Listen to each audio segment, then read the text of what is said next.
Welcome everybody to the next Backupmonster show episode. So this is the 55th anniversary. So just fasten your seatbelts because we'll talk about how to keep your data secure.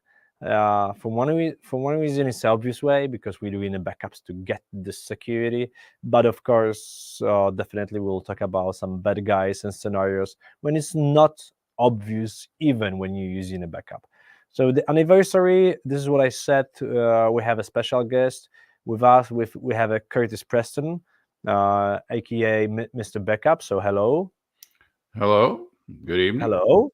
Yeah. So in your state for sure the good morning. So we Yeah, we have a 4:30. You have a 7:30 a.m. right. So you just woke up. Did you bring some coffee before the I, episode? I did. I've had a cup of coffee and I have another one standing by. Okay, so lucky one already have a few these days. So Curtis, we just like I said as an introductionary, the 50th of the episode, so kind of the anniversary, and you have a best nickname for this kind of the episode because we are Mr. Backup. We in Storware have a backup monster. So for sure, we'll talk about some deep dive data protection stuff and data security. So if you could just introduce yourself, my friend, and tell a little bit about yourself. Right. So I started as, we say the backup guy, right? Back 30 years ago at what at that time was the second largest credit card company. And it was a pretty big company. And I ran the backups for that bank and very quickly got out of that job and went into consulting. Interestingly enough, the reason that I did that was to get out of backup, right? Because it was nobody wants to be in backup, right? Everybody wants to be in something else, right? They want to be a sysadmin, they want to be in cybersecurity, something, and I had the same desire. But Mhm. interestingly enough, as luck would have it, my career didn't allow that. So I just ended up specializing in backup over time. And so since then, I've written 4 O'Reilly books. I'm now working on my 5th. And I founded backupcentral.com. I have a podcast myself and the Backup Wrap Up. And so basically, this is what I find myself doing all the time. Mhm. What do you think? Because many times I also, when I speak on the market, the people saying, "I know it's backup. I'm looking for something more sophisticated." Why Right. you think backup is related to some old-fashioned or let's say boring part? What's your opinion here? Because I have of course totally opposite scenario when we're talking about the backup admins. But what's your impression here? So, do you mean from they're looking for something more sophisticated for their company or for their job? For Which the are you job, at? for the For the job job. specific. Yeah. So, backup is a really hard job. It's hard in that no one remembers the million backups that you got right. They only remember the one restore you got wrong. It's a little bit like being in anti-terrorism, right? Where Mhm. you have to be right all the time, they just have to be right once. And it's also a continually evolving job where the ball is always moving. You're always trying to do something. They're always trying to I don't know how popular the Snoopy cartoon is over there, right? The Charlie Brown, but the thing of Lucy pulling out the ball as Charlie was always trying to kick it. That's what they're constantly trying to do to you, and they never really give you the budget that you need to do it. You're last in line for that, for the money, and so they're expecting you to basically work magic without, without all of the tools. And it's just, let's just face it, it's not the sexiest part of IT. But Mhm. what I try to get people to understand is just how important it is right? You are the last line of defense between basically your company, or if you're a governmental organization, basically between that organization and nothing, right? Because if your system does its job, then your company can move on after something horrible happens. If your system doesn't do its job, there are companies that just literally go out of business after a disaster or a ransomware attack. Hmm. And then we are applied to the business continuity term, yes. Right. So how it was looks like 30 years ago when you started your journey. It was, I believe nobody said any word about the ransomware. No. But what about the business continuity or disaster recovery plans? Or it was on just a backup or something more. So how it looks like that days. Yeah, that looks very, very different. I always say, so to me, when people talk about backup, they often just mean basically copying something to tape, right? And nowadays, copying something to a deduplication array or into the cloud. And they put that in one category, and they put disaster recovery in a different category. And I just think that anything that is saving the data in order, basically to be able to be used in either something stupid, like I deleted a file, or a disaster or a ransomware attack. Anything that does that to me qualifies to be called the word backup, right? So, but to go with the traditional definition of backup, back then, everything was tape, right? I had a company, and we backed up to tapes. And Mhm. our DR plan, honestly, was a box full of tapes and some procedures. And the idea was that in a disaster, we would go get the box full of tapes that was um, stored in a vault somewhere, and then we would restore them. And honestly, given that I participated in a number of DR tests, it wasn't a lot more sophisticated than that. And so Mhm. the disaster recovery, and then when I think about business continuance, to me that's an even like so there's backup, and then there's disaster recovery, and then there's business continuance, right? So the BCP uh, it includes things like, well, we also need buildings, and we need people, and we need electricity, and all of that stuff. So to me, backup and DR is mainly about getting the IT infrastructure up and running, and then business continuance is on top of that. But it has changed. It's changed. I don't know, at least 4 or 5 major ways Mhm. since I did backups back in the day. We still have a tapes, and tape is came back again as Yeah. one of the precious things, especially when we'll talk about the air backup later on, because many times there were some trials to got rid of the tapes technology from the market. Hmm. A few companies build the huge advertisement.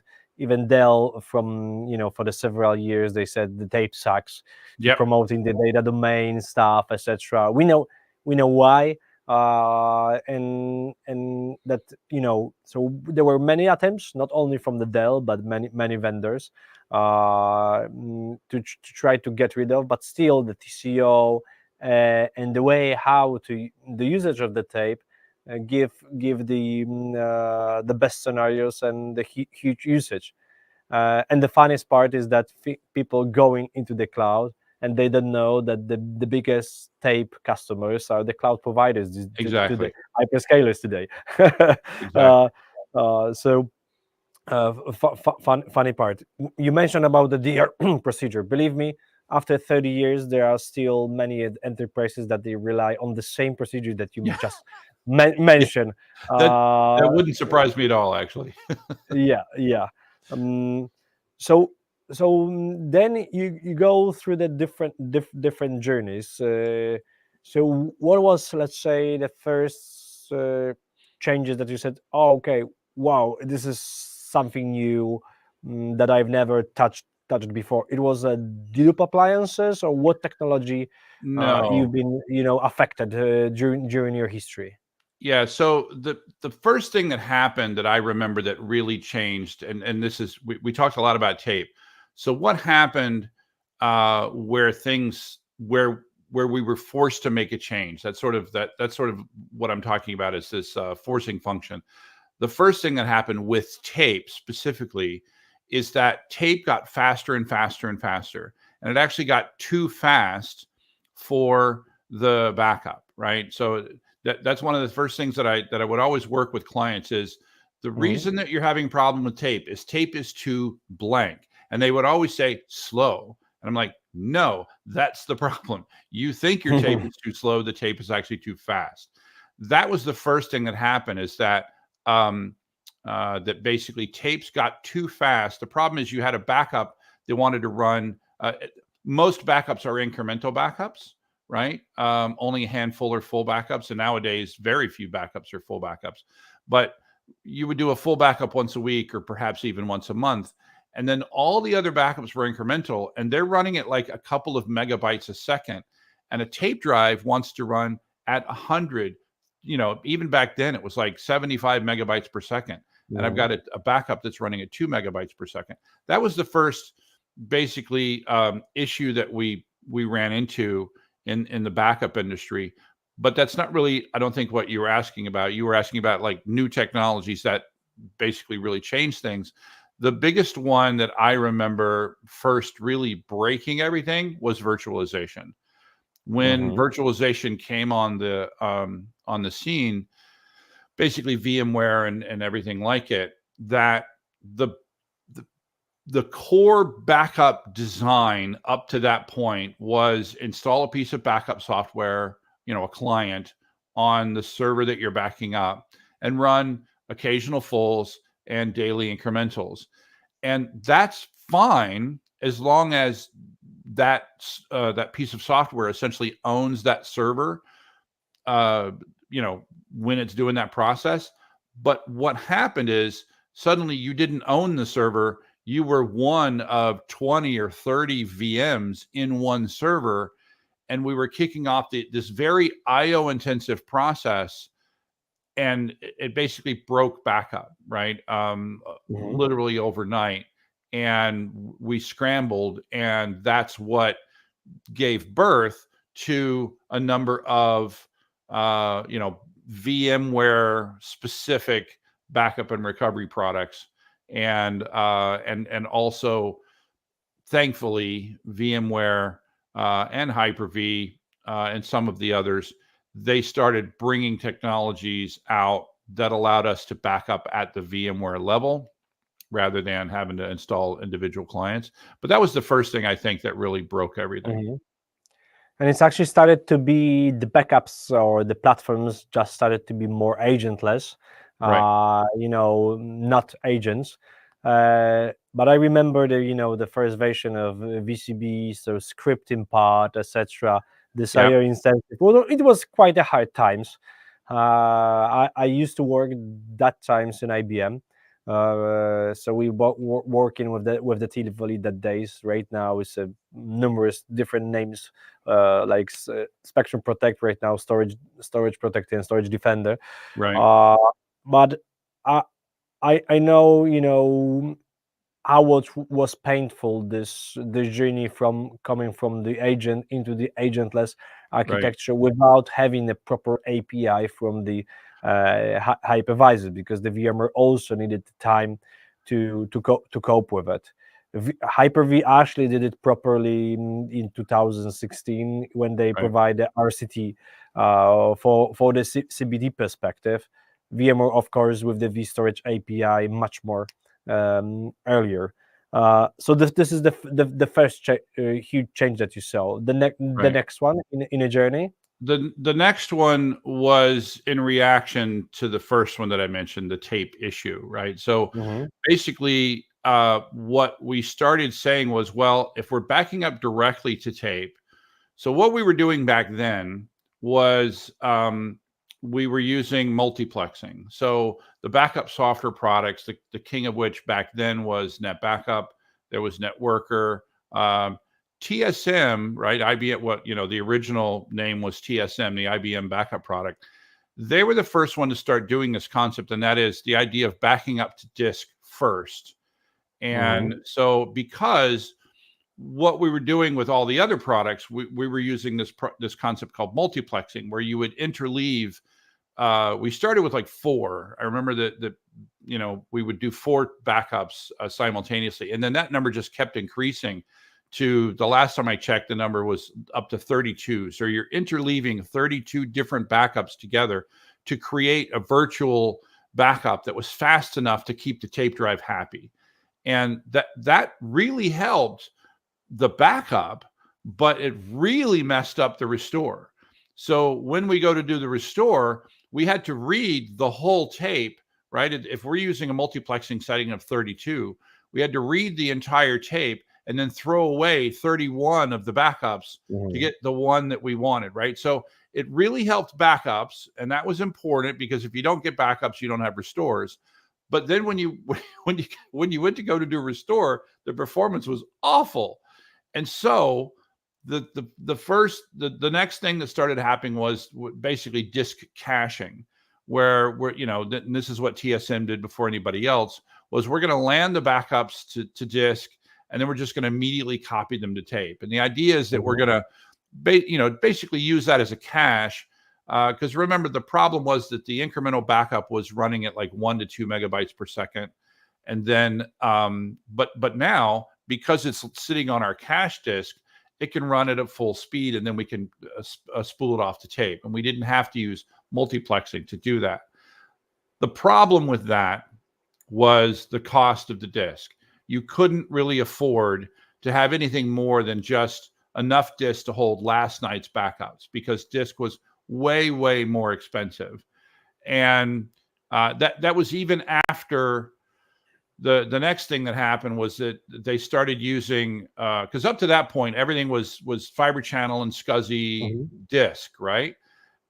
What ended up happening was this great idea. Well, let's not use like high-end disk drives for this. Let's use SATA drives, right? And so that really helped, but that just didn't get us far enough. The price differential between tape and disk was still so broad, and that's how we got deduplication, right? And that came out. The first dedupe product that I worked with was in 1999, a product that at that time was called Undo, with 2 O's. They rebranded. They thought that name was not a good name, and they rebranded. That became Avamar. And it was kind of funny because it was Undo with 2 O's so that they could get the domain and the name. And they're like, shouldn't you dedupe your name, right? Because there were 2 O's, in their name.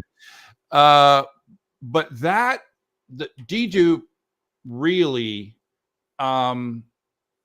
it enabled so much, right? It enabled us to start using disk as the primary target for backups.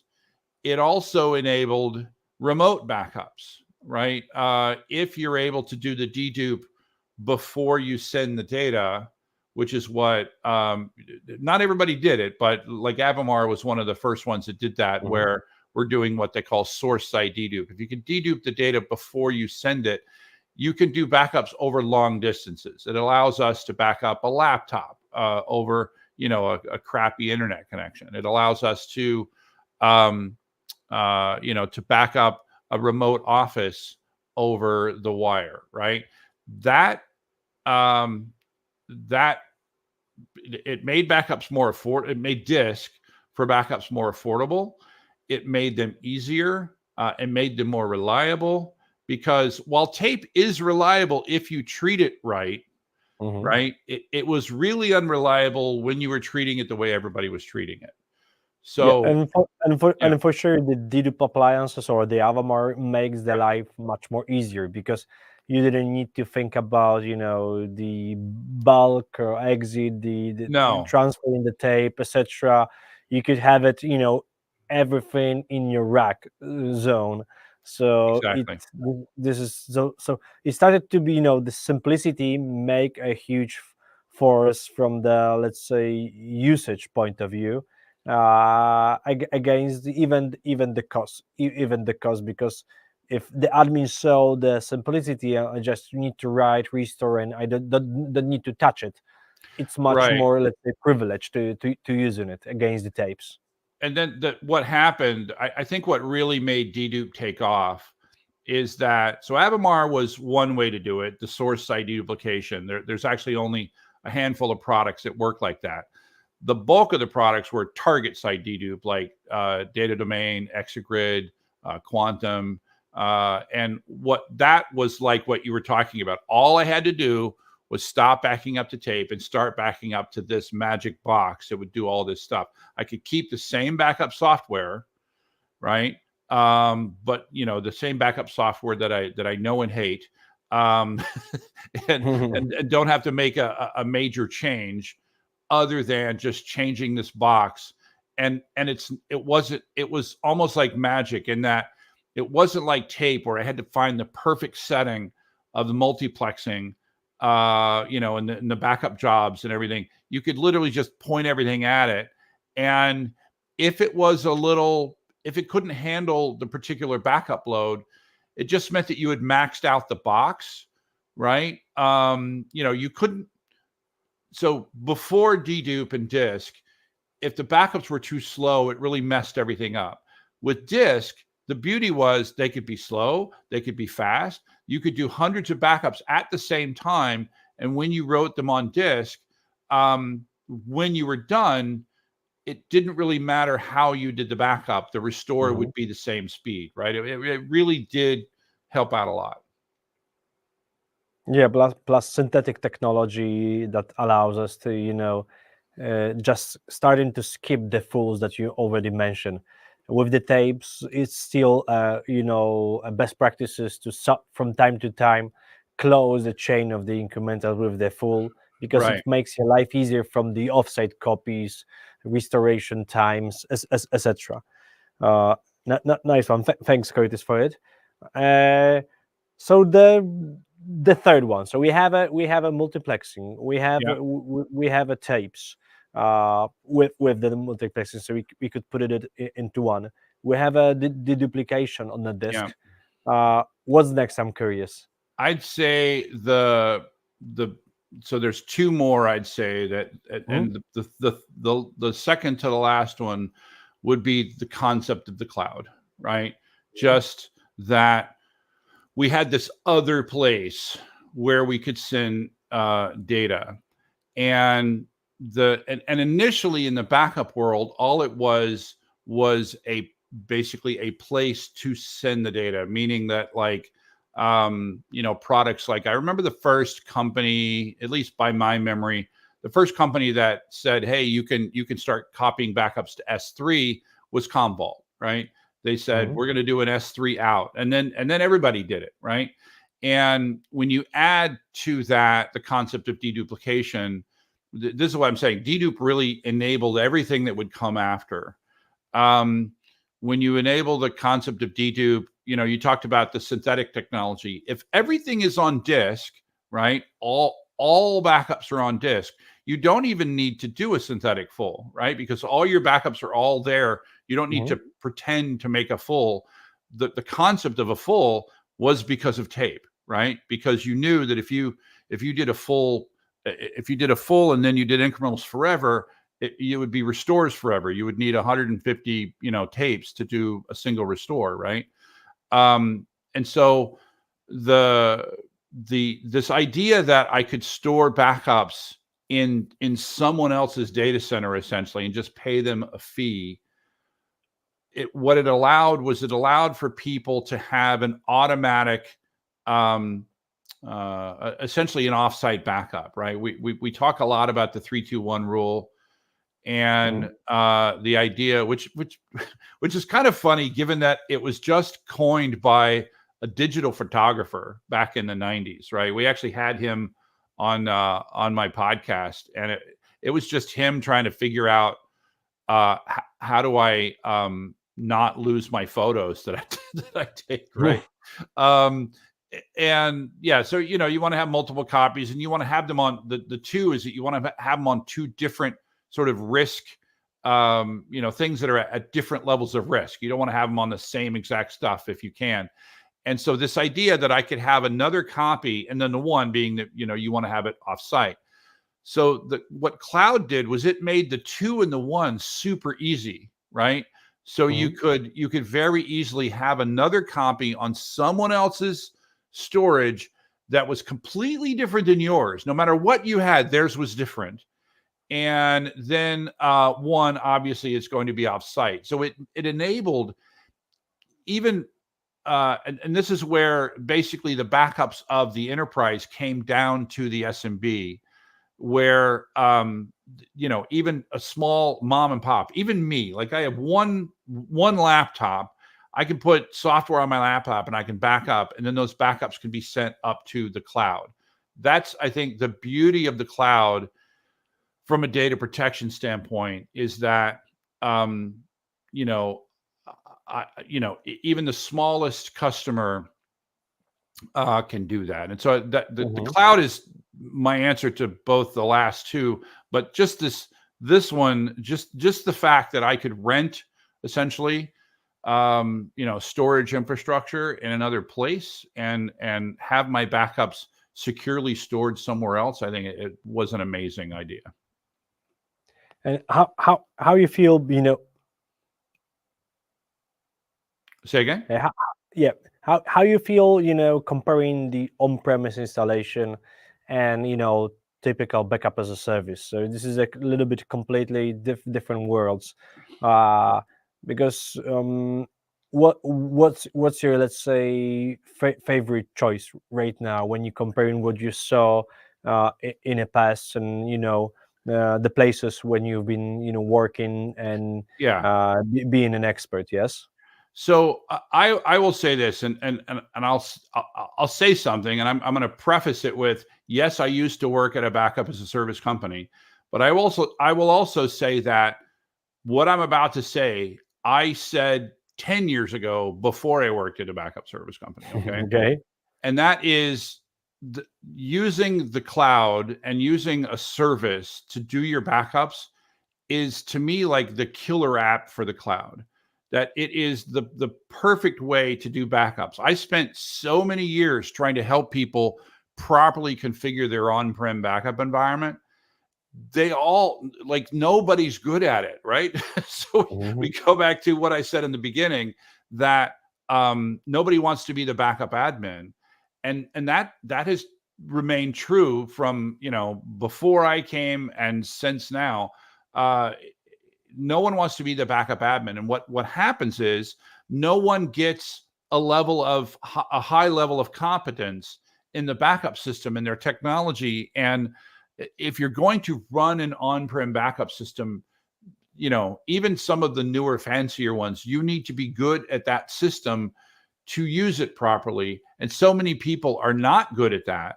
And then I will add to this, and now I just realized that I'm going to have to add a new thing that changed things at the end. I said I had only one more, and there's another one. And that's because we're going to talk about ransomware, right?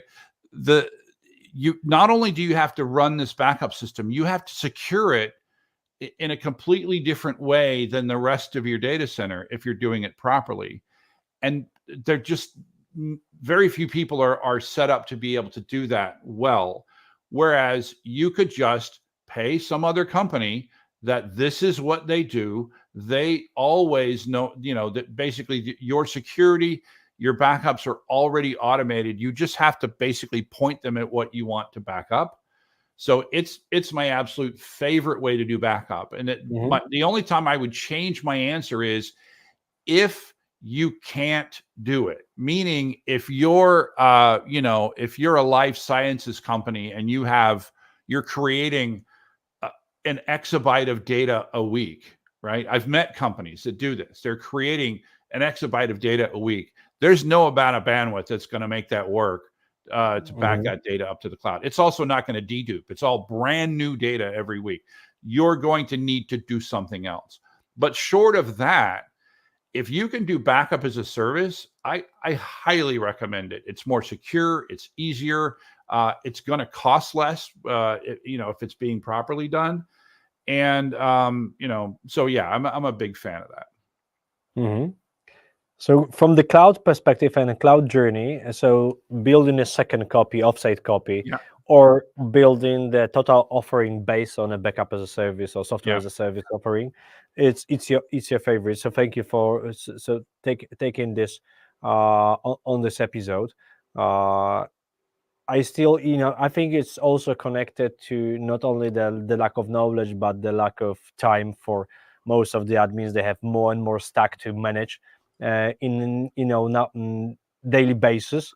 So from them, they don't have never have enough time for the backup, and they treated backup as a, let's say, last software standing. Yeah. So if they Yeah. don't need it, they do not touch it. Yes. Yeah. So that's exactly right. So first, nobody wants to be the backup admin, and so nobody's the backup admin, and so it gets created as a collateral duty for somebody, and they see it as the thing they have to do, right? It's like cleaning the bathroom. You have to do it, but nobody wants to do it, and you'll do everything else that you need to do. You got to cook dinner because otherwise you're going to starve to death. But, you keep telling yourself every day, I should really clean the bathroom at some point, but you don't want to. And so it goes ignored. And that's exactly the way it is with the backup system. Is it gets ignored. And, that's a really bad thing. So, creators, we are going into the main subject, so the ransomware and how to properly protect your backups and the platforms. You already mentioned that we should care differently the backup platforms than the other systems. Right. What do you mean by that? And let's make the introductionary, because the ransomware is a next level, next gen changes, for example, for the whole, not whole world industry, but especially for the backup fellows. So what actually changed? Because the ransomware is not something new, but in the last years we're doing lots of efforts to educate and to inform that, hey, we should do it in a little bit different way. So what's your thoughts here? So while ransomware isn't new, what is relatively new is that, ransomware came on the scene, by my memory, about 2014. And then it basically, and that was back when they were charging like, one Bitcoin, which was $400. Bitcoin back then was $400. That was a good deal. That was a good deal. It was a good deal. And what happened is it caught everybody off guard, right? So their backup systems just weren't. Basically, this is when everybody found out how bad their backup systems and their DR systems. This is how And so, but then what happened is everybody got better, right? Everybody got better at their backup and DR system in order to be able to respond to ransomware. But then what happened is the threat actors, they have responded with now what's relatively new is that they are now directly targeting your backup system. So they're doing it not like they're doing it literally like as the first thing that they do when they come into your environment. They look and they try to see if they can see what type of backup system that you have. And depending on the type of backup system you have, you're looking at what type of operating system you have. And their favorite would be anything that's running on Windows, right? Because they really know how to attack Windows. Not necessarily that Windows is more or less secure than Linux, but they really know how to attack Windows. And so they're really hoping that you have a Windows-based backup server. And then they're also really hoping that you have a disk-based backup system, because if they get both of those things, they can get in there, they can attack that system, they can gain access to that system, and then they can do one of two things. They can either delete your backups, right? That's one thing that they want to do. And if they can delete your backups, then that means that you have lost your weapon, right? For disaster, right? And this is why I'm saying they're hoping that your backups are on disk. This was this is the one bad thing about dedupe and disk, and that is when we moved off of tape to disk as our primary protection mechanism, all of our backups are sitting right there, right? Even if we're replicating it to another environment, unless you're turning on features like immutability, like true immutability, even if you're sending backups to S3, for example, unless you turn on object lock, you can go and if you gain control of the backup product, you can simply say expire all the backups, right? Just prematurely expire all my backups, and then poof, they deletes them off of S3, it deletes them off of your disk, and right, so they do that. And then the other thing is the latest trend in ransomware is double extortion, where they're going to exfiltrate your data, and they download your data, and then they basically say either give us this money or we're going to release all your patient records, or whatever, right? These embarrassing emails from your company. So they can use the backup system as a means to exfiltrate. So what? Because why not? Right? If I can gain control of your backup system, and then I can use that to restore data, I can restore all the data I want. You're not even going to notice. Nobody's paying attention. Going back to what I said, right? Whether it's it's the collateral duty. Nobody's watching the backup system. And so basically they do all these restores, and they restore all this super sensitive data outside your organization, and you're not even going to notice, right? So that's what is new, and that's why we have to. That's why I talk about.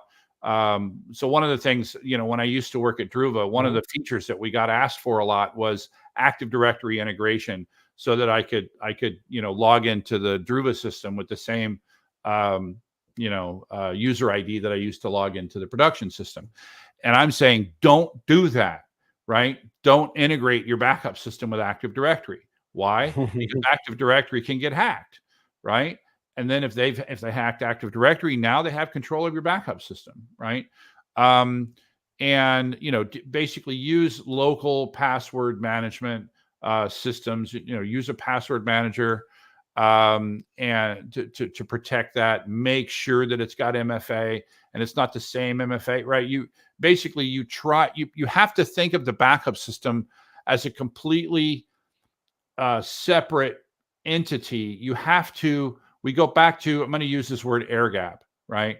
One of the things that's really frustrating to me right now is so many companies that use this term air gap. And it's like, you don't even know what that word means, right? The word air gap came from the fact that we put it on tape, and we handed it to a man in a van, who then made a gap of air between the thing that we were protecting and the I noticed that many vendors say, okay, this is the air gap appliance mode, or it's air gap on the disks, etc. Yeah. So and I'm like, it's real on a server. immutability, yes. Yeah, it's on a server right next to the server that you're backing up. How in the world is that air gap? But I'm okay with the term virtual air gap. So then my question is, okay, how do you protect from this and from that? And how do you protect from all these things? So you need to, as much as you can, try to figure out how can you mimic as close as possible to that completely physically separate copy that we used to have, because that physically separate copy is now more important than ever, right? And I would say probably the best way to approximate that at this point is, I'm going to go back to the cloud, right?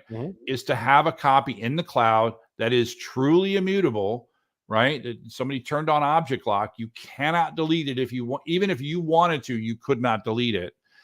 And then making sure that you're using a completely different authentication and authorization system, so that they can hack Active Directory all they want, and they wouldn't be able to get into your system.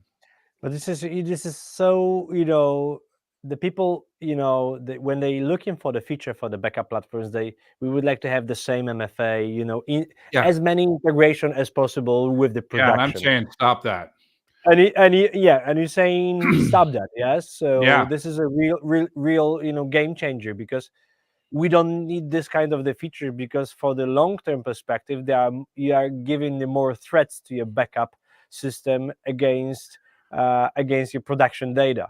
Yeah. So It's I going like this sentence. I'm fully agree with here. yeah, it's going back to the 3-2-1 rule. The two was about making sure that your primary copy and your backup copy are on different kinds of media, right? So the idea is that it's separating that it's in it has a different risk profile, right? So you just Mhm. want to separate it as much as you possibly can. And you know what? I realize that this makes it a pain in the butt. I realize that this makes backups harder to do, right? And I'll just say that data security has never been the friend of simplicity, right? Um, it's always been to do things properly. And again, this is why I go back to that backup service. When Mhm. you do a backup service, you get all of this. Generally, Uh, you get all of this essentially just for free. Curtis, a few comments on a live, so Yeah. we should be respond. So Amit asking, will jobs for backup admins in future deprecate? So if they will be lost of the need, I don't think so, but I'm looking for your opinion here. Yeah, I think I think these jobs are now more precious than ever before.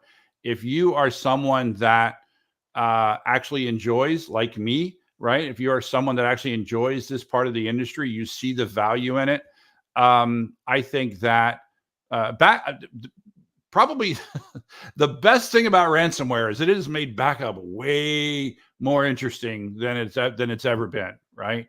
Um, and so the backup had, like I said, ransomware, which isn't going away, right? It'll just morph over time. The cybersecurity world has made a very good backup and DR system more important than ever before. So yeah, I don't see this. I don't see this going away anytime soon. Mm-hmm. Okay. Other comments. So Olex putting check out the Salvador technologies. Never heard about it, but we'll check out it later. Thanks Oleg for this. Uh, Damien is saying very good interview, lots of inspiration. We haven't finished. We haven't finished. So we haven't undone business with Curtis yet. Let's move forward. But I need to remind, and I love this sentence, what Curtis said, is that do not integrate your backup platforms with all of the good things on your production side. If we have a 3-to-1 rule, we could extend a little bit this too, not only to the media itself, Right. but let's talk about the MFA, all of the security aspects. So let's treat a backup a software or the backup appliance or the backup platform itself as a totally separate box with some hidden different set of the tools that will not make the life easier for the any malware that if they will go on in production and they get some news feed that they could use to hack, if they go into the backup they will be a little bit surprised because they will use a different set of the tools. Right. So I really do like this approach. So that's why I just want to emphasize it here. Yeah. And by the way, regarding MFA, well, just in general, what I'm proposing is that I think your backup system needs to be the most secure. It needs to be as air gapped as possible, right? Like you're Mhm. not going to get it air gapped because very few of you are actually cutting tapes and handing them to a man in the van. I know some of you are, and God love you, right? But and tape. By the way, more tape is sold today than ever before, right? You talked about the cloud being huge customers of tape. The primary use of tape today, tape is still the most reliable way to write ones and zeros. It has a better bit error rate, right? It literally writes ones and zeros better than any other medium. It's also better at holding on to data for long periods of time. And for those two reasons, it's just bad at random access. Right? So what it's really good at is holding on data for really long periods of time. So where you're seeing it used now is in active archive and what we used to call HSM systems, things like that. And to some degree, it's also being used as that just in case copy of a backup. But anyway, what I'm proposing is that the backup system be the most secure system that you have, right? Because probably right now it's the least secure system. I see backup environments where they don't have MFA, where they're using their Active Directory system to log into it. Or they're using a borrowed. Please don't use a borrowed username and password. Don't use the same username and password you use anywhere else, right? If there was ever a place where that was true, it's in your backup system, right? Because it's here it is. From one thing is so obvious but everybody's forgetting about it, because everybody treat the production as you will not go there, but you can go back there into the backup and you have the access for all of the production, and nobody cares here. And for one reason it's obvious, but still you already said that it's a less secure systems are the backups. So we still need this kind of the education and rethink, or just even step back and ask the question to all of the infrastructure guys or the CIOs: do you have additional fence or security aspects into your backup? And we're not talking about the specific software vendor. Right. We're talking about the whole range of the different aspects that could be applied to the different software and the hardware in the end. The other thing that I would add, and just to further continue on this idea of separation, you shouldn't use any part of your production infrastructure to support the backup infrastructure. Let me give you an example of that. Your MFA better not be your email, right? It better not be your phone, your company phone that is managed by your company. Why? I have participated in ransomware situations where they had MFA, but the hacker had already compromised the email and phone systems. And so they were able to authenticate themselves, right? It starts with a stolen username and password, right? But then MFA kicks in and tries to stop them because they're coming from another place. But they had email as their second factor, and they had already attacked and had control of the email system. And so they were able to authenticate themselves. So please don't use that, right? Please use some sort of one-time password, some sort of like anything other than your production email and phone systems. Nice one. Thanks for it. So today we are much more, let's say, in a daily basis concentrated on the backup platform, so the data security aspects. So we mentioned a few of them.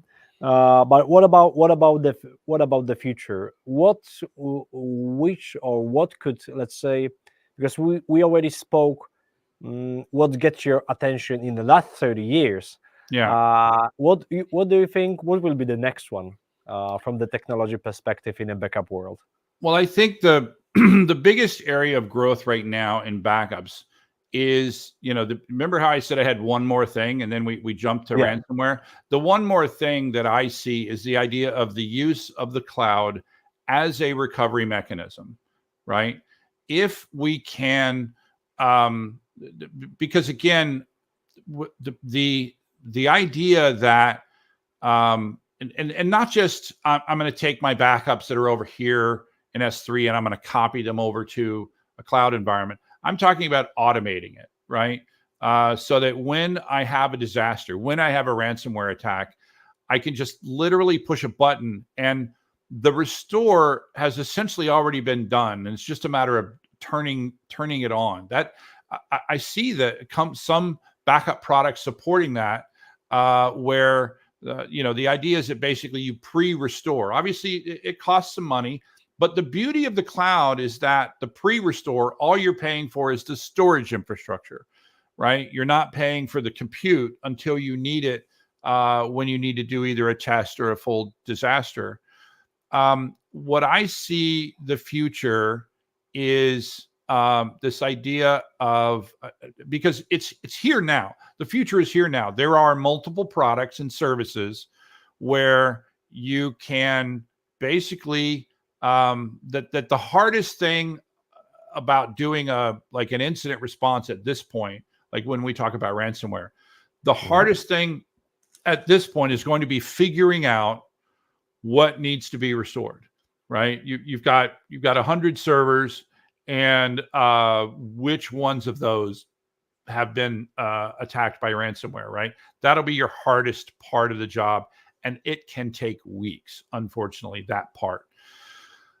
Maybe some technology will help. Maybe this will get better. I don't know. But at that point, once you've decided which servers to restore, you can literally just press a button and then they just magically appear in the cloud, like literally minutes later.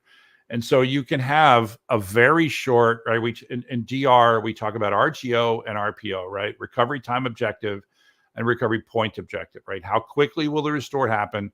And how much data am I going to lose in a restore?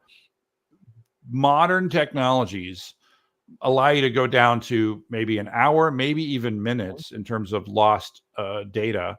And then a recovery time objective measured in minutes as well, right? So you can literally, a few minutes later, have your entire environment or parts of your environment restored in the cloud, ready to go, ready to use, and you just move on, right? I see that getting better and better and more common, as we move forward. So the cloud as an extension, not only as an offsite, but fully reliability and automation of the disaster recovery process as a service also. Yeah, when I used, I said that, backup and DR is the killer app for the cloud. This is what I meant, because again, that idea that you can pay for you can pay for just the storage part. Like if you want, you can do it two ways, right? You can say, I'm not going to do the restore until a disaster happens. And when that happens, you're going to have to wait some amount of time to do the actual restore, right? And if that meets your recovery time objective, that's fine. But if you're a company that doesn't want that, right, that you want to prepare for a ransomware attack where you spent 2 weeks just figuring out what to restore, and now you want the restore to be moments later, then you can basically do this idea where you're pre-restoring the data. And when you do that, this is the beauty of the cloud, is that I just have to pay for, in the case of Amazon, I have to pay for EBS, right, for the block storage that's going to hold my copy. And then when I need to actually test a disaster or actually declare one, I have to pay for the compute. And that's just the fact that that's even possible is just amazing to me. Beauty. So we are closing to 1 hour, so let's just sum up all of our discussion, Curtis, and because I really enjoy today's conversation. So many of the useful information that we put on top of the information, not only from the technology folks, but also from the business perspective, how to treat it, backup platforms, and what actually changed since the quite a long journey. We've been talking about the history of the 30 years in backup, and for those who are, let's say, keep on track, they know that technology is changing, much more robust. It's not always that we need to go into the latest or trendy things, like in the tapes. Old-fashioned way, it gives you the best in breed, especially in the air gap functionalities. So if you could sum up and give this, let's say, key points for all of the backup admin nowadays, what they should do, or so just stop, listen, and what they're supposed to change, especially in the mindset, then into the environments for sure. Yeah. So the first thing I would say is, and I've said it already, but the idea is that the backup and DR system is more important than it's ever been in your organization's history. And so your job is critical. The chances of your organization suffering a ransomware attack are really high, unfortunately, right? It's not like back in the day when, you hope that you don't get hit by a earthquake or a flood or a hurricane, right? You're probably going to get hit by ransomware. So your backup and DR system is more important than ever before. And then, but it's probably not prepared, meaning that it's probably doing all of the things I just said don't do, right? It's probably using Active Directory. It's probably using the same username and password that you log in. You might even have a common Windows administrator password or a root password that you're using to log in over here versus there. Please undo that, right? It might not have MFA turned on. Turn on MFA. Separate as much as you can. And when you turn on MFA, make sure that you don't use the email, right? You use something else. I would rather you use, one-time password and Google Authenticator than use your company's whatever your company currently uses as a commercial MFA. Separate it as much as possible. And when your information security folks fight that, show them this episode. Say, right? You need to separate as much as possible to the standard by which you should judge your backup system. Realize that because we moved from tape to disk, your backup system is actually at a much higher risk than it was 20 years ago. And so, but the standard by which you should judge that backup and DR system is that tape in a box in a vault. Try to get as close to that as you can by separating your backup system as much as you can from the production world. Okay. So thank you. It was a great conversation, Curtis. Just because we started the meeting in the Backupmonster show, you mentioned about your own podcast. So if you could just repeat and mention where we can find you after this episode for all of those who watching the live or they watching the YouTube later on. So of course they could get you can put a comment, but where to find you with the different topics, especially regarding the backup. Absolutely. So the first would be the Backup Wrap Up podcast. So it's available anywhere that you listen to podcasts. It's also on YouTube. There's also a website, backupwrapup.com. And also, if you'd like things in book format, I got the book Modern Data Protection. You can get that wherever you buy your books. It's only 2 years old, which in IT world seems like an eternity, but but that is basically my best attempt to try to explain, if you will, the entire data protection industry in one place. And but yeah, the best would be the backupwrapup.com. Beauty. And also, if you first time heard about the Backupmonster show or the Storware, just go and follow us. We are doing the modern data protection for different kinds of the workloads, especially for the virtualization and the public cloud. We have more than 15 different sources, so virtualization engine protected, starting from the VMware Hyper-V, but also most of the KVM and Zen flavors, which is not common when you just see the whole specific backup market. So Curtis, appreciate your time. That was a great conversation. So looking forward, it's not so this is the first, but I'm looking forward that it's not the last one that we meet on a Backupmonster show.